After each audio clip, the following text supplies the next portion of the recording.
একবার এক সাকসেসফুল মানুষকে জিজ্ঞেস করা হয়েছে যে লাইফে সাকসেস পেতে হলে কি সাকসেসফুল মানুষগুলোকে ফলো করতে হবে। সেই সাকসেসফুল মানুষটি উত্তর দিয়েছে, একদমই নয়। কেননা যখন তুমি কোনো একজন সাকসেসফুল মানুষকে জিজ্ঞেস করবে যে আপনি কিভাবে লাইফে সাকসেস পেয়েছেন, সেই সাকসেসফুল মানুষটি উত্তর দিবে কঠোর পরিশ্রমের মাধ্যমে। কিন্তু আসলেই কি শুধু সে কঠোর পরিশ্রমের মাধ্যমে লাইফে সাকসেস পেয়েছে?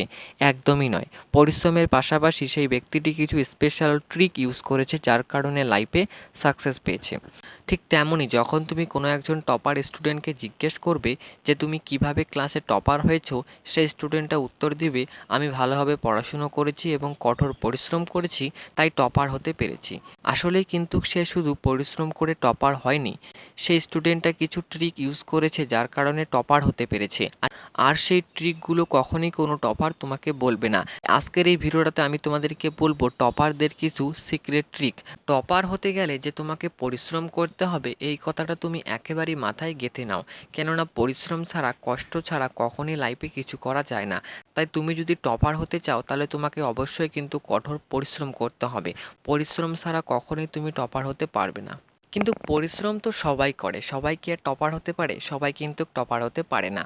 টপার কারা হয়? যারা পরিশ্রম করে প্লাস কিছু ট্রিক অ্যাপ্লাই করে, তারাই কিন্তু ক্লাসে টপার হতে পারে। টপার হওয়ার জন্য আজকের এই ভিডিওটাতে আমি তোমাদের 5টা ট্রিক বলবো। এই 5টা ট্রিক তুমি যদি সঠিকভাবে অ্যাপ্লাই করতে পারো, তাহলে কিন্তু তুমিও ক্লাসে টপার হতে পারবে। পড়াশুনোকে বোঝা ভাবলে কখনোই টপার হতে পারবে না। পড়াশুনোকে জীবনের একটা অঙ্গ ভাবতে হবে। তোমার স্বপ্ন পূরণের প্রথম রাস্তাই হলো পড়াশুনো। পড়াশুনো যদি তোমার ভালো না লাগে, তাহলে তুমি জীবনে কোনোদিনও টপার হতে পারবে না। তাই টপার হতে গেলে আগে পড়াশুনোর সঙ্গে রিলেশনটা ভালো রাখতে হবে, সময়ের সঙ্গে চলতে হবে। টপার হতে চাইলে একদম সময় নষ্ট করা যাবে না। ইনস্টাগ্রাম, ইউটিউব, ফেসবুক এগুলো থেকে একদম দূরে থাকতে হবে। যাতে তোমার বোরিং না লাগে তার জন্য তুমি খেলাধুলো করতে পারো, কিন্তু মোবাইল ইউজ করা যাবে না। প্রয়োজনে তুমি ইউজ করতে পারো, আদার্স কিন্তু সময় নষ্ট করা একদমই যাবে না।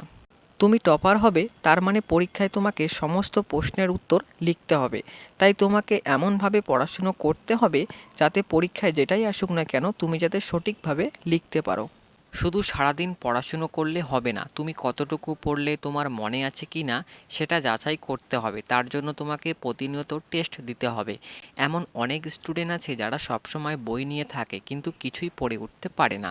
তাই শুধু পড়াশুনো করলে হবে না, তুমি কতটুকু বুঝতে পারলে তোমার মনে আছে কি না সেটাও মাথায় রাখতে হবে।